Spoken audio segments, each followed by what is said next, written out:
बिस्मिल्लाहिर्रहमानिर्रहीम। अस्सलाम वालेकुम डियर व्यूवर्स।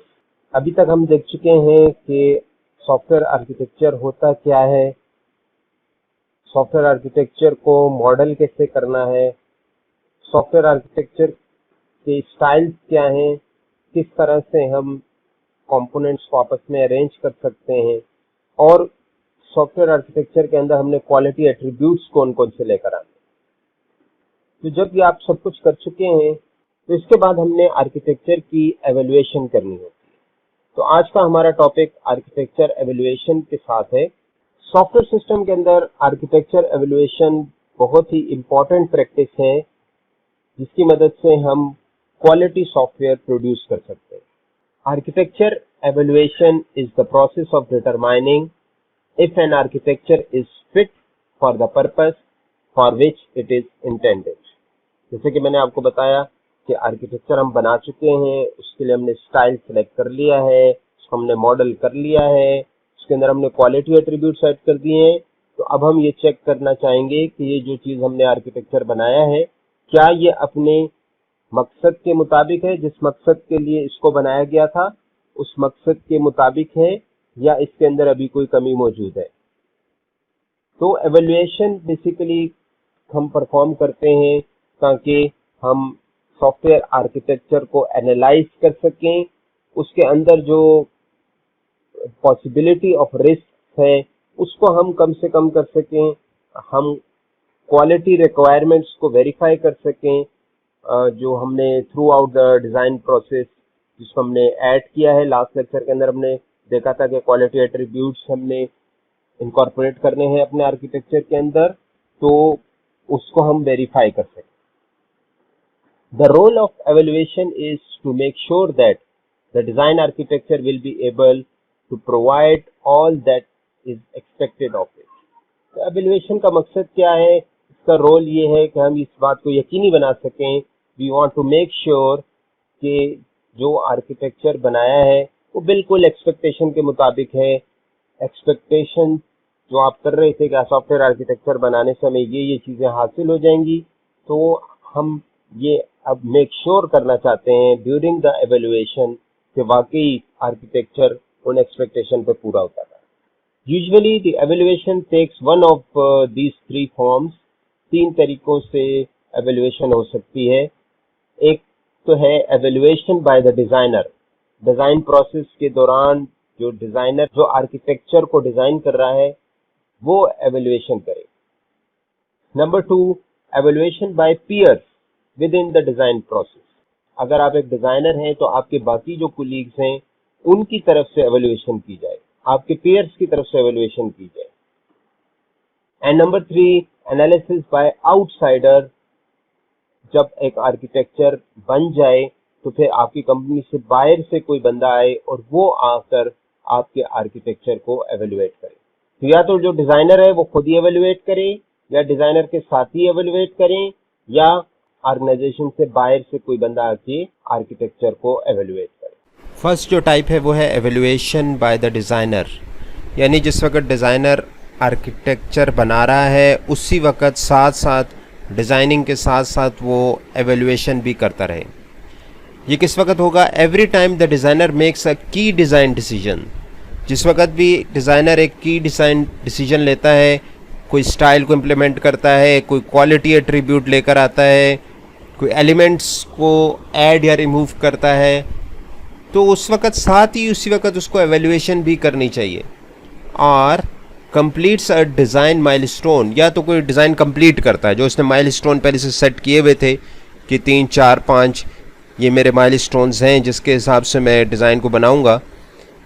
तो जब भी या तो कोई की डिज़ाइन डिसीजन ले या एक माइलस्टोन अचीव करे, तो डिज़ाइनर को चाहिए कि वो उसी वक्त आर्किटेक्चर की एवेल्युएशन भी करे, क्योंकि एवेल्युएशन भी डिज़ाइनर ने खुद ही करनी है। पहला मेथड है ये, तो इसलिए साथ साथ वो डिज़ाइन कर रहा है और साथ साथ एवेल्युएट भी कर रहा है कि ऐसा ना हो कि डिज़ाइन करता जाए बनाता जाए और आखिर में पता चले कि ये आर्किटेक्चर तो अकॉर्डिंग टू रिक्वायरमेंट है ही नहीं, कोई और ही चीज़ बन गई है।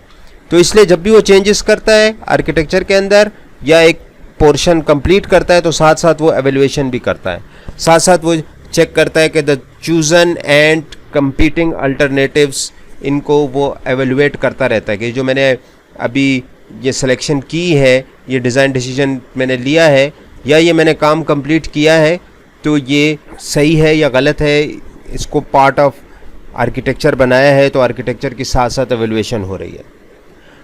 अब कितनी देर यहाँ पे इसने लगानी है? The amount of analysis depends on the importance of the decision. कितनी देर तक आर्किटेक्चर को एनालाइज करता रहेगा? जितना कि डिसीजन इंपॉर्टेंट है, जो डिज़ाइन डिसीजन लिया है डिज़ाइनर ने, जितना ये इंपॉर्टेंट है उतनी ही देर इसने यहाँ पर लगानी है एवेलुएशन करने में और आर्किटेक्चर को एनालाइज करना है।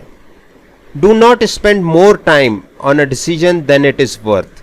यह अब एक इम्पॉर्टेंट टिप है कि ऐसा ना हो कि डिज़ाइनर सारा वक्त इसको एनालाइज करने में ही लगा दे। डिसीजन इतना इम्पॉर्टेंट नहीं है जितना कि उसके ऊपर टाइम लगा रहा है, क्योंकि डिज़ाइनर का असल काम तो आर्किटेक्चर को बनाना है। तो ठीक है, साथ साथ बना रहा है, साथ साथ एवेलुएट कर रहा है, लेकिन एवेलुएशन पे इतना टाइम नहीं लगाना चाहिए। But also do not spend less time on an important decision. लेकिन ऐसा भी नहीं है कि आप एक इम्पॉर्टेंट डिसीजन है और उसको आप सरसरी से एवेलुएट कर लें। तो बैलेंस होना चाहिए। अगर डिसीजन इम्पॉर्टेंट है तो उस पर ज़्यादा टाइम लगाना चाहिए एवेलुएशन में। अगर डिसीजन इतना इम्पॉर्टेंट नहीं है तो उसके ऊपर फिर इतना ज़्यादा टाइम नहीं लगाना चाहिए। कुछ कंसिडरेशंस हैं यहाँ पर, वो हैं कि हमने डिसीजन की इम्पोर्टेंस को देखना है और उसी हिसाब से फिर हमने उसके ऊपर टाइम स्पेंड करना है एवेलुएशन पे। डिज़ाइनर के लिए ये हम यहाँ पे कंसिडरेशंस देख रहे हैं। तो जितना इम्पॉर्टेंट होगा डिसीजन उतने ही डिज़ाइनर को उस पर ज़्यादा टाइम देना चाहिए। Number 2, the number of potential alternatives. साथ साथ हमने ये भी देखना है कि अगर एक तरीके से हमने आर्किटेक्चर को डिज़ाइन किया है तो उससे ये हो रहा है, और अगर हम इसके अल्टरनेटिव देख लें, कोई और तरीके से आर्किटेक्चर को डिज़ाइन करेंगे फिर क्या होगा, और अगर वो तरीका भी नहीं फिर कोई तीसरा अल्टरनेटिव देख लें, तो पोटेंशियल अल्टरनेटिव कितने हैं?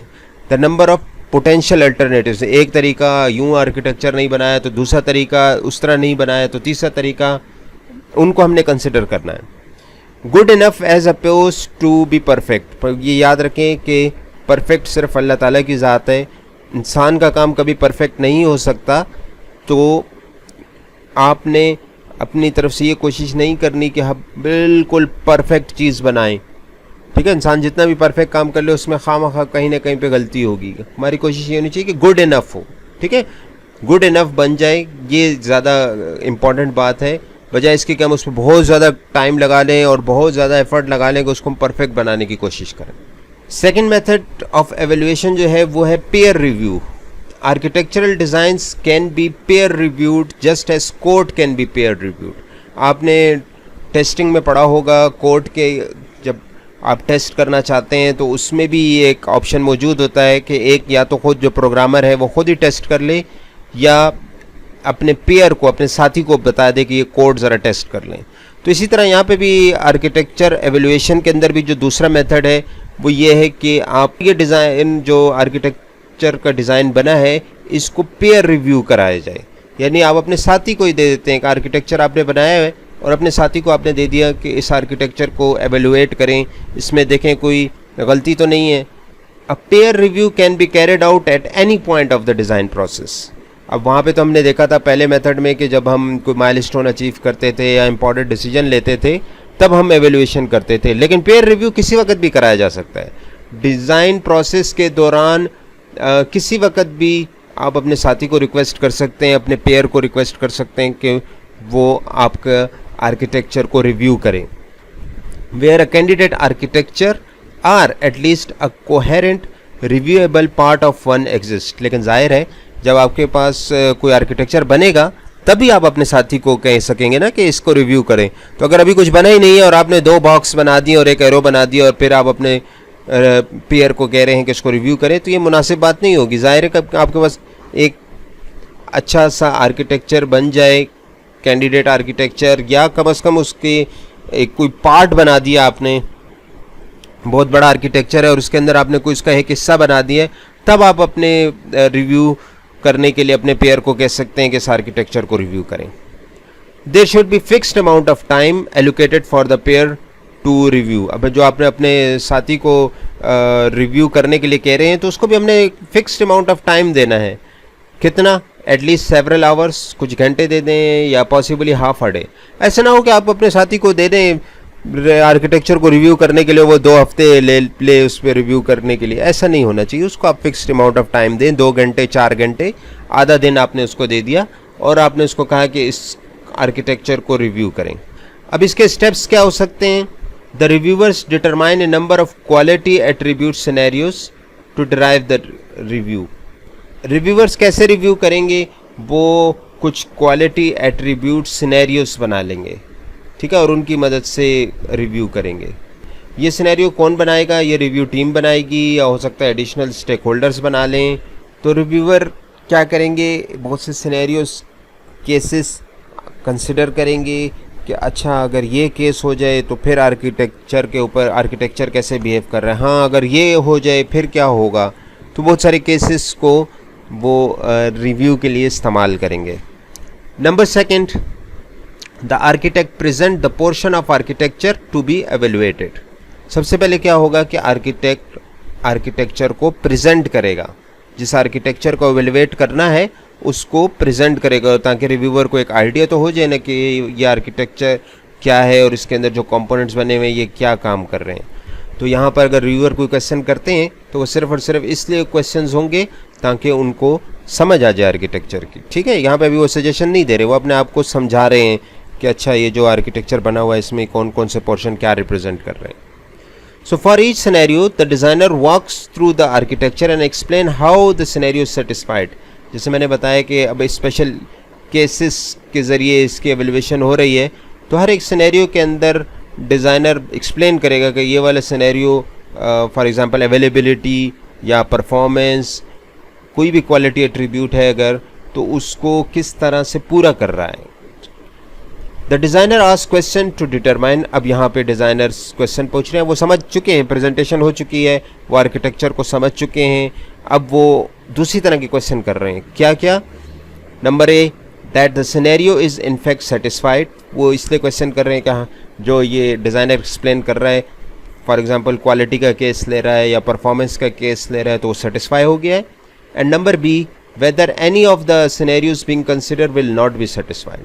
तो रिव्यूअर्स को पिछले स्टेप में, स्टेप नंबर 2 में आर्किटेक्ट ने प्रेजेंट किया, वहाँ पे रिव्यूअर्स ने क्वेश्चन किया ताकि उनको आर्किटेक्चर की समझ आ जाए। अब वो समझ चुके हैं, अब वो एक एक सिनेरियो उठा रहे हैं और आर्किटेक्ट को कह रहे हैं कि हाँ भाई अगर ये वाला केस आ जाए तो आपका आर्किटेक्चर कैसे सेटिस्फाई कर रहा है। फिर डिज़ाइनर जो है वो बता रहा है कि ये इस तरह से सेटिस्फाई हो रहा है। तो फिर रिव्यूअर उससे सवाल पूछ रहे हैं और फिर उसको कैटेगराइज कर रहे हैं कि ये वाला सिनेरियो, ये वाला केस सेटिस्फाई हो रहा है या नहीं हो रहा। Potential problems are captured. अब वो नोट कर रहे हैं कि क्या क्या प्रॉब्लम्स हैं। Real problems must either be fixed और decision must be explicitly made by the designers.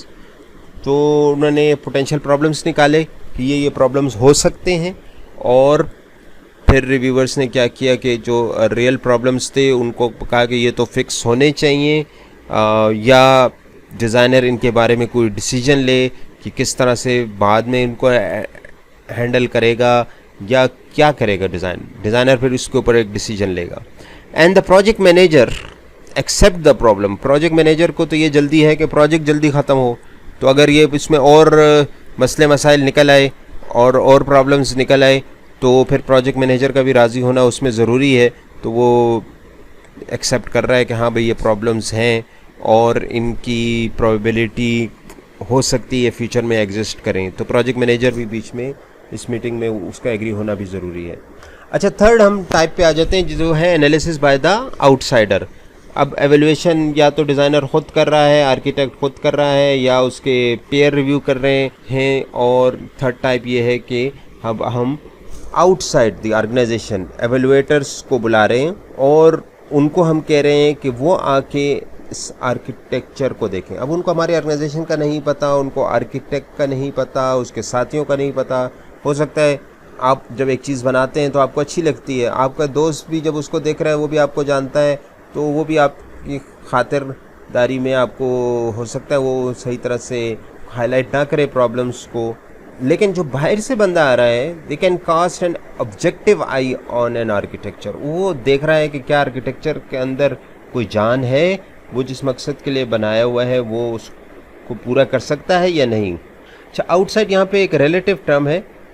ये भी हो सकता है कि ये बंदा outside of the development project हो ऑर्गेनाइजेशन का ही बंदा, लेकिन इस प्रोजेक्ट में उसका कोई काम नहीं है, ये किसी और प्रोजेक्ट में काम कर रहा था लेकिन आपने उसको बुला लिया। या आउटसाइड द बिजनेस यूनिट हो वेयर द प्रोजेक्ट रिसाइड्स, अभी भी सेम कंपनी का है लेकिन इस ऑफिस में नहीं है, किसी और ऑफिस में ये काम करता है। या ये भी हो सकता है कि बिल्कुल ही कंपनी से ही बाहर का बंदा हो। अच्छा, ये एवेल्युएटर्स जितने हमारी ऑर्गेनाइजेशन से बाहर होंगे उतनी आसानी के साथ उस सेंसिटिव प्रॉब्लम्स को हाईलाइट कर सकेंगे। उनको कोई खौफ नहीं होगा, जाहिर है कि हमारी ऑर्गेनाइजेशन का हिस्सा नहीं है, तो बाहर के लोग आसानी से आपके प्रॉब्लम्स को बगैर किसी खौफ के वो आइडेंटिफाई कर सकते हैं। या वो प्रॉब्लम्स जो कि बज़ाहिर ऑर्गेनाइजेशनल कल्चर की वजह से नज़र नहीं आ रहे होते, तो उन प्रॉब्लम्स को वो आसानी के साथ आइडेंटिफाई कर सकते हैं। आउटसाइडर्स को क्यों सिलेक्ट किया जाता है, उसकी दो रीजंस हो सकती हैं। या तो उनके पास कोई स्पेशलाइज्ड नॉलेज होता है, यानी किसी खास क्वालिटी एट्रीब्यूट के बारे में कोई खास नॉलेज होता है उनके पास।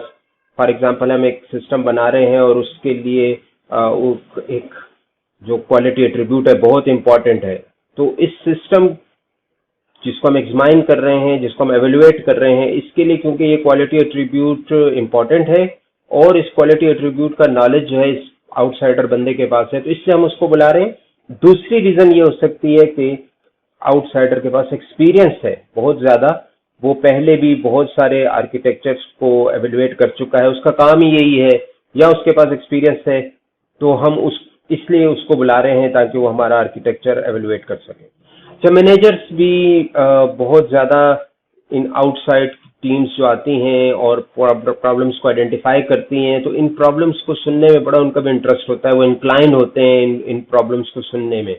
Let's see the evaluation approaches for the architecture. मुख्तलिफ लोगों ने मुख्तलिफ मेथड्स और टेक्निक्स प्रपोज किए हैं अगर आप सॉफ्टवेयर आर्किटेक्चर को एवेल्युएट करना चाह रहे हैं। तो इन अप्रोचेस को हम डिवाइड कर सकते हैं दो टाइप्स में। एक को कहते हैं क्वालिटेटिव अप्रोच, दूसरे को कहते हैं क्वांटिटेटिव अप्रोच। नाम पे अगर हम गौर कर लें तो क्वांटिटेटिव मतलब इसमें कोई क्वांटिटी स्पेसिफाई हो रही है, ठीक है, कोई इसके अंदर नंबर्स का हमें पता चलेगा। और क्वालिटेटिव मतलब इसके अंदर कोई नंबर्स नहीं है, कोई क्वालिटी के बारे में हमें पता चलेगा। मिसाल के तौर पर हम एक पानी का पाइप ले लेते हैं और पानी के पाइप को अगर हम मैयर करना चाहते हैं, उसके हम लेंथ को मैयर कर रहे हैं, वो नंबर्स में आएगी।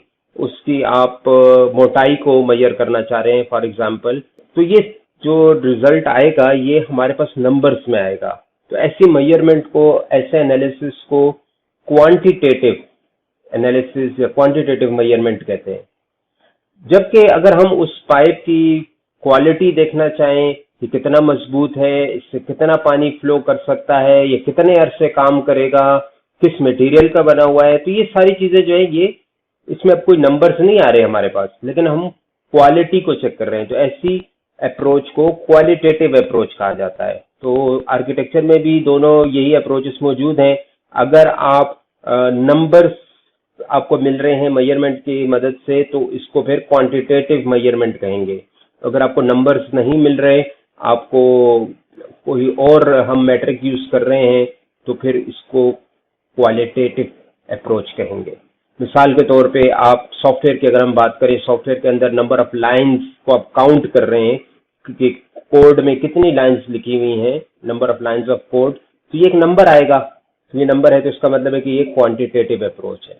लेकिन अगर आप एक सॉफ्टवेयर की अवेलेबिलिटी चेक कर रहे हैं, उसकी परफॉर्मेंस चेक कर रहे हैं, तो ये क्वालिटेटिव अप्रोच के अंदर आएंगे। क्वालिटेटिव अप्रोच के अंदर अगर हम देखें तो these approach are basically scenario based. मैंने आपको अभी बताया है कि सिनेरियो यानी हम मुख्तलिफ यूज केसेस को हम अप्लाई करके देखते हैं आर्किटेक्चर के ऊपर कि अगर ये वाला केस आ जाए फिर आर्किटेक्चर कैसे बिहेव करेगा, ये केस आ जाए फिर आर्किटेक्चर कैसे परफॉर्म करेगा। तो सिनेरियोज, मुख्तलिफ सिनेरियो बना के हम आर्किटेक्चर को एवेल्युएट करते हैं। तो क्वालिटेटिव अप्रोच ज़्यादातर जो होते हैं ये सिनेरियो बेस्ड मेथड को फॉलो करते हैं। एग्जाम्पल्स क्या हैं क्वालिटेटिव अप्रोचेस की? तो ATAM architecture trade off analysis method, ये एक मेथड का नाम है। फिर है SAM software architecture analysis method, CBAM cost benefit analysis method, ALMA architecture level modifiability analysis, FARM family architecture analysis method. तो मैंने आपको बताया कि बहुत सारे लोगों ने बहुत सारे मेथड्स प्रपोज किए हैं जिनकी मदद से हम आर्किटेक्चर को एवेल्युएट कर सकते हैं। अब सबको तो स्टडी करना इम्पॉसिबल है, तो जो सबसे ज्यादा इस्तेमाल होते हैं या ज्यादा फेमस जो हैं वो है ATAM और SAM। तो इसमें से हम ATAM को डिटेल में देखते हैं। ATAM या architecture trade off analysis method has been used over a decade, काफी पुराना मेथड है और एक डिकेड से इस्तेमाल हो रहा है सॉफ्टवेयर आर्किटेक्चर्स को एवेल्युएट करने के लिए। ये मेथड मुख्तलिफ डोमेन्स के अंदर इस्तेमाल हो रहा है आर्किटेक्चर को एवेल्युएट करने के लिए। ATM is an architecture evaluation method that focuses on multiple quality attributes।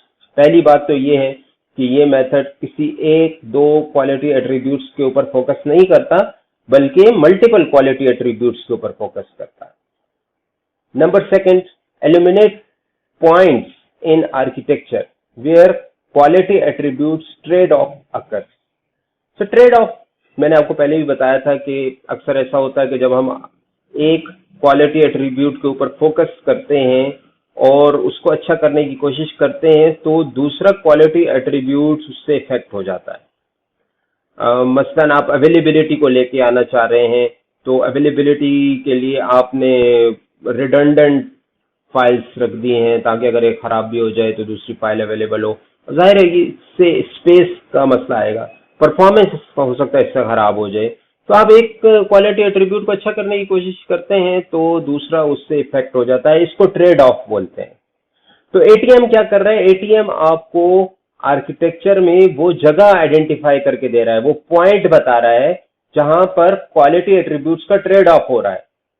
तो इसलिए इसका नाम भी आप देख लेना, architecture trade off analysis. Trade off बता रहा है क्वालिटी एट्रीब्यूट्स का ट्रेड ऑफ कहां कहां पर हो रहा है, वो जगह वो पॉइंट आर्किटेक्चर के अंदर आपको हाईलाइट करके दे रहा है कि ये जगह है, यहाँ पर दो या ज्यादा क्वालिटी एट्रीब्यूट्स का ट्रेड ऑफ आ रहा है।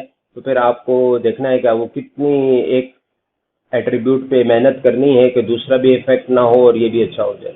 Number 3, it generates a context for the ongoing quantitative analysis.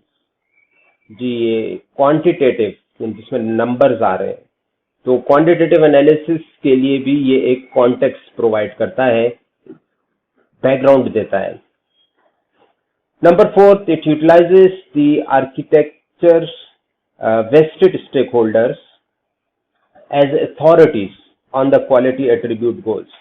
अच्छा, अब ये क्या करता है कि ये जो स्टेक होल्डर्स हैं उनको अथॉरिटी के तौर पर इस्तेमाल करता है।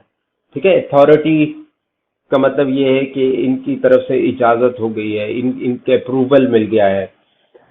जो हम क्वालिटी एट्रीब्यूट्स अचीव करना चाह रहे हैं, जो हमारे गोल्स हैं, मतलब मैं परफॉर्मेंस लाना चाह रहा हूँ फॉर एग्जांपल, या सिक्योरिटी लाना चाह रहा हूँ, तो अब चूंकि ATM के अंदर तमाम स्टेक होल्डर्स इन्वॉल्व हैं तो एक किस्म की अथॉरिटी मिल जाती है ATM को की मदद से कि अब हमारे पास स्टेक होल्डर्स ऑन बोर्ड आ गए हैं, वो इस प्रोसेस के अंदर इन्वॉल्व हैं और उनका अप्रूवल आ गया है, उनकी वजह से अब हम क्वालिटी एट्रीब्यूट्स को हासिल कर रहे हैं या अचीव कर रहे हैं।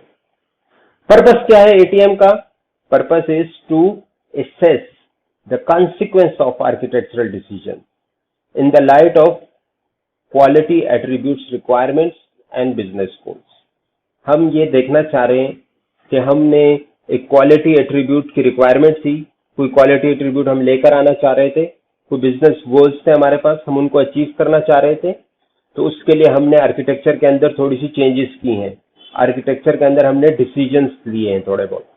जब हमने चेंजेस की हैं तो उससे क्या रिजल्ट क्या निकला है, क्या क्वालिटी उसकी खराब हो गई है आर्किटेक्चर की, अच्छी हुई है, उसका नतीजा क्या निकला है, इस चीज को चेक करने के लिए हम ATM यूज कर रहे हैं। सादा अल्फाज में ATAM की मदद से हम आर्किटेक्चर को एवेल्युएट कर रहे हैं। So architecture trade off analysis method क्या है? ये एक मेथड है दैट हेल्प्स स्टेक होल्डर्स, जिसकी मदद से स्टेक होल्डर सही क्वेश्चंस कर सकते हैं। वो क्वेश्चंस किस लिए कर रहे हैं? ताकि वो जो पोटेंशियल प्रॉब्लम्स हैं आर्किटेक्चर के अंदर अगर डिसीजंस उन्होंने लेने हैं, आर्किटेक्चर के अंदर चेंजेस करनी है, तो उससे कहीं प्रॉब्लम्स तो नहीं आ रहे, तो उस चीज को पहले से मेक श्योर कर रहे हैं। तो ATM की मदद से स्टेक होल्डर इस चीज को वेरीफाई कर रहे हैं, इस चीज को एवेल्युएट कर रहे हैं कि अगर हम ये डिसीजन लेंगे तो आर्किटेक्चर के अंदर कोई प्रॉब्लम तो नहीं आ जाएगा। Further discovered risk can then be made the focus of mitigation activities.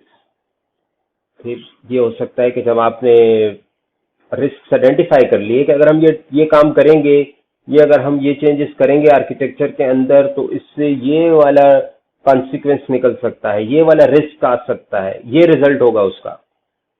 तो अगर ऐसा केस है तो फिर हमारा फोकस उन एक्टिविटीज की तरफ चला जाएगा। यानी हमें फिर हो सकता है कि डिजाइन फर्दर कोई हमें डिजाइन करना पड़े या एनालिसिस करना पड़े या हमें प्रोटोटाइपिंग करनी पड़े, कुछ हमें करना पड़ेगा, तो हम फिर उसको रिकवर करने की, उसको मेडिगेट करने की कोशिश करेंगे। ठीक है, जब हमें पता चल जाएगा कि अगर हम ये स्टेप लेते हैं और ये स्टेप लेने से ये प्रॉब्लम्स आ सकते हैं, तो हम प्रॉब्लम्स को हल करने की कोशिश करेंगे। हम चाहेंगे कि वो प्रॉब्लम्स ना आए। उसके लिए हमें फर्दर एनालिसिस करना पड़ता है, या फर्दर हमें डिजाइन करना पड़ता है, या हमें प्रोटोटाइपिंग करनी पड़ती है, हम वो करेंगे। Surface trade offs can be explicitly identified and document. मैंने अभी आपको बताया कि ATAM की मदद से जो आर्किटेक्चर में क्वालिटी एट्रीब्यूट्स के दरमियान ट्रेड ऑफ आ रहा है, वो हम आइडेंटिफाई कर सकते हैं और उसको आप अपने पास नोट भी कर सकते हैं, डॉक्यूमेंट भी कर सकते हैं। The purpose of ATAM is not to provide precise analysis. अच्छा, इसका मकसद ये नहीं है कि आपको बिल्कुल एनालिसिस करके देगा प्रिसाइज, बल्कि the purpose is to discover risk created by the architectural decisions. इसका मेन मकसद ये है कि जब हम आर्किटेक्चरल डिसीजंस लेंगे तो उससे क्या रिस्क क्या पैदा हो सकते हैं, ये आपको आइडेंटिफाई करके दे रहा है। We want to find the trends, हम ट्रेंड्स ढूंढना चाह रहे हैं। यानी कौन से ट्रेंड्स? को relation between architectural decision and prediction of system properties. यानी कि जो आर्किटेक्चरल डिसीजंस हम ले रहे हैं और उससे सिस्टम की प्रॉपर्टीज पे क्या असर पड़ेगा, उनके दरमियान जो रिलेशन है उसको हम ट्रेंड देखना चाह रहे हैं। ATAM के अंदर पार्टिसिपेंट्स कौन कौन से होंगे, कौन लोग इसके अंदर शामिल होंगे? तो सबसे पहले जो है वो है एवेल्युएशन टीम। वो टीम होगी जो कि आर्किटेक्चर को एवेल्युएट कर रही है। This group is external to the project whose architecture is being evaluated. ये एवेल्युएशन टीम अलग है, जो बनाने वाले हैं डिजाइनर्स वो अलग हैं जिन्होंने सॉफ्टवेयर आर्किटेक्चर बनाया है, और अब ये एक्सटर्नल एक टीम आ गई है जो कि इस आर्किटेक्चर को एवेल्युएट कर रही है। It usually consist of 3 to 5 people, 3 से लेकर 5 तक बंदे इसमें शामिल हो सकते हैं। And each member of the team is assigned number of specific roles to play during the evaluation. Evaluation के दौरान हर बंदे का अपना अपना काम होगा जो उसने करना होगा। द एवेल्युएशन टीम में be standing unit in which architecture evaluations are regularly perform, or its member may be chosen from a pool of architecturally savvy individuals for the occasion. ये हो सकता है कि ये एवेल्युएशन टीम एक खास team हो और हर दफा उसको जब भी आर्किटेक्चर की एवेल्युएशन होती है तो उसको बुलाया जाए, या ये भी हो सकता है कि बहुत सारे एक पूल बना हुआ है बहुत सारे लोगों का, और उसके अंदर जिन जिन लोगों को आर्किटेक्चर में इंटरेस्ट है और उसके एवेल्युएशन में इंटरेस्ट है, तो उन लोगों का एक पूल है और उस पूल में से कोई भी रैंडमली सेलेक्ट कर लिया जाता है, तो उससे ये टीम बन सकती है। तो दोनों केसेस हो सकते हैं, हो सकता है कि खास टीम हो और हर दफा उसको बुलाया जाए, या हो सकता है बहुत सारे लोग हैं और उसमें से रैंडमली कुछ लोगों को सेलेक्ट करके टीम बनाई जाए। They may work for the same organization as the development team whose architecture is on the table for the review, or they may be outside consultants. हम पहले भी देख चुके हैं कि ये हो सकता है कि सेम उसी ऑर्गेनाइजेशन के बंदे हों, ठीक है, डेवलपमेंट टीम का हिस्सा नहीं है, लेकिन सेम ऑर्गेनाइजेशन से ही आपने ये बंदे बुला लिए हैं और उस आपके आर्किटेक्चर को एवेल्युएट कर रहे हैं, और ये भी पॉसिबल है कि ये बिल्कुल आपके ऑर्गेनाइजेशन के नहीं है और बाहर से कहीं से बंदे आपने बुलवा लिए। लेकिन बहरहाल जो पहले पार्टिसिपेंट हैं वो एवेल्युएशन करने वाली टीम है। सेकंड नंबर पे है प्रोजेक्ट डिसीजन मेकर्स। ये कौन लोग हैं? These people are empowered to speak for the development project. ये वो लोग हैं जो कि प्रोजेक्ट को बना रहे हैं, जिनके पास ये पावर है, ये इख्तियार है कि प्रोजेक्ट के अंदर वो चेंजेस कर सकते हैं, डिसीजंस ले सकते हैं, प्रोजेक्ट के डिसीजन मेकर्स हैं, and have the authority to mandate changes to it. और उनके पास ये इख्तियार है, ये अथॉरिटी है कि वो चेंजेस सॉफ्टवेयर के अंदर जो आर्किटेक्चर है उसके अंदर कर सकते हैं। They usually include project manager. इसके अंदर कौन कौन से लोग आ गए हैं? प्रोजेक्ट मैनेजर आ गया है जो प्रोजेक्ट को मैनेज कर रहा है। कस्टमर है, अगर ऐसी प्रोडक्ट है कि किसी कस्टमर ने ऑर्डर किया हुआ है, आइडेंटिफाई हुआ है कस्टमर, वो कस्टमर है। एंड द आर्किटेक्ट, और आर्किटेक्ट खुद है जो कि सॉफ्टवेयर आर्किटेक्चर बना रहा है। तो ये सारे इस टीम का हिस्सा है। फिर इसके बाद कौन पार्टिसिपेंट होगा? आर्किटेक्चर स्टेक होल्डर्स के, जो आर्किटेक्चर के जो स्टेक होल्डर्स हैं वो लोग जिनका आर्किटेक्चर के अंदर इंटरेस्ट है। Stakeholders have a vested interest in the architecture. जिनका आर्किटेक्चर के अंदर इंटरेस्ट है वो तमाम लोग होंगे इसमें, जिसके अंदर कौन कौन हो सकते हैं? डेवलपर्स हो सकते हैं, टेस्टर्स हो सकते हैं, इंटीग्रेटर्स होते हैं जो कि जिन्होंने इंटीग्रेट करने होते हैं मुख्तलिफ कंपोनेंट्स, मेंटेनर्स हो सकते हैं, मेंटेनेंस करनी है इन्होंने, परफॉर्मेंस इंजीनियर्स, यूजर्स, ये सारे लोग इसके अंदर शामिल हैं। Their job during an evaluation is to articulate the specific quality attribute goals. इनका क्या काम है? इन्होंने क्वालिटी एट्रीब्यूट गोल्स लिखने हैं एवेल्युएशन के दौरान, that architecture should meet in order for the system to be considered a success. इन्होंने वो गोल्स अपने पास नोट करने हैं कि हमारे सॉफ्टवेयर आर्किटेक्चर के अंदर ये वाला गोल होना चाहिए, इसके अंदर परफॉर्मेंस होनी चाहिए फॉर एग्जांपल, इसके अंदर सिक्योरिटी होनी चाहिए फॉर एग्जांपल, ताकि हमारा जो प्रोजेक्ट है वो सक्सेसफुल हो सके।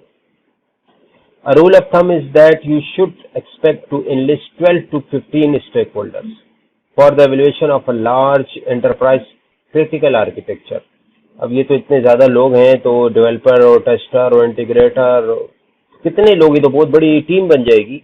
रूल ऑफ थंब ये है कि 12 से 15 तक स्टेक होल्डर्स होने चाहिए बहुत लार्ज आर्किटेक्चर को एवेल्युएट करने के लिए, इससे ज़्यादा नहीं होने चाहिए। ठीक है, 12 से 15 लोग, तो जितने ज़्यादा हो जाएंगे फिर तो उनको हैंडल करना और उनको मैनेज करना मुश्किल हो जाएगा, और फिर हर एक बंदा अपनी अपनी राय देगा। तो ठीक है, आपने 1-2 डेवलपर बुला लिए, 1-2 टेस्टर बुला लिए, इस तरह करके आपने 12 से 15 स्टेक होल्डर्स तक होने चाहिए। Unlike the evaluation team and the project decision makers, stakeholder do not participate in the entire exercise. अब यहाँ पे भी क्योंकि बंदे ज़्यादा हैं, टीम बड़ी है, तो इनको हर एक्टिविटी के अंदर हमने शामिल नहीं करना, हर एक्सरसाइज में इंक्लूड नहीं करना है टीएम की। एवेल्युएशन टीम जो कि बाहर से आए हैं और हमारा आर्किटेक्चर एवेल्युएट कर रहे हैं वो, और जो प्रोजेक्ट डिसीजन मेकर्स हैं जो कि प्रोजेक्ट बना रहे हैं, आर्किटेक्चर बना रहे हैं, ये हर एक एक्टिविटी में मौजूद होंगे। लेकिन स्टेक होल्डर तभी होंगे जहाँ पे इनकी ज़रूरत होगी, और जिस स्टेप में इनकी ज़रूरत नहीं होगी वहाँ पे ये मौजूद नहीं होंगे। हम देख लेते हैं कि आर्किटेक्चर को वैलिडेट हमने कैसे करना है। तो validating an architecture design poses tough challenges, आसान काम नहीं है, टफ है आर्किटेक्चर को वैलिडेट करना। There are 2 main technique that have proved useful. 2 तरह से हम कर सकते हैं आर्किटेक्चर को validate. Manual testing of architecture, एक तरीका तो ये हो सकता है कि हम आर्किटेक्चर को मैनुअली टेस्ट करें, हम बहुत सारे सिनेरियोस बना लें और उसके ऊपर टेस्ट करें। ये हम पहले भी डिस्कस करते आ रहे हैं, क्वालिटी एट्रीब्यूट सिनेरियोस, आप मुख्तलिफ केसेस बना लेते हैं और फिर उस केस पे उसको मैनुअली टेस्ट करते हैं आर्किटेक्चर को कि क्या अगर ये वाली सिचुएशन आ गई तो क्या आर्किटेक्चर सही रहेगा या उसके अंदर कोई प्रॉब्लम आ जाएगी। दूसरा तरीका ये construction of a prototype of the desired application. अब एप्लीकेशन बनना तो वो तो एक पूरा काम है और उसमें काफ़ी टाइम और एफर्ट लगेगी, लेकिन हम यूँ कर सकते हैं कि हम ये जो आर्किटेक्चर हमने बना लिया है उसके ऊपर हम एक छोटा सा प्रोटोटाइप बना लें। प्रोटोटाइप कहते हैं working model of the software. तो सॉफ्टवेयर का जो वर्किंग मॉडल है हम उस पर वो बना लें। अगर हमारा प्रोटोटाइप अच्छा बन रहा है तो इसका मतलब ये है कि हमारा आर्किटेक्चर सही है, और अगर हमारा प्रोटोटाइप सही से नहीं बन रहा, इसका मतलब है कि आर्किटेक्चर सही नहीं है। तो ये एक और तरीका है कि आप अपने आर्किटेक्चर को वैलिडेट कर सकते हैं। The aim of both is to identify potential flaws. मकसद दोनों का एक ही है, चाहे आप मैनुअल टेस्टिंग कर रहे हैं, चाहे आप प्रोटोटाइप बना रहे हैं, कि जो फ्लॉज हैं, जो वीकनेसेस हैं आर्किटेक्चर के अंदर, वो हमें आइडेंटिफाई हो, उनका हमें पता चले, ताकि हम इम्प्लीमेंटेशन से पहले उसको इम्प्रूव कर सकें। तो आपको मैं पहले भी बता चुका हूं कि ये तमाम बातें जो हैं, ये हम बात कर रहे हैं very large scale software development की। आई होप आपको आइडिया हो गया होगा कि सॉफ्टवेयर का आर्किटेक्चर जब एक दफ़ा बन जाता है तो फिर उसको एवेल्युएट करने का क्या प्रोसेस। अगर आपको कहीं पे कोई पॉइंट क्लियर नहीं है तो आप काइंडली क्वेश्चन करें कमेंट्स की शक्ल में। अपना बहुत ख्याल रखें। Meet you next time. Take care. अल्लाह हाफिज।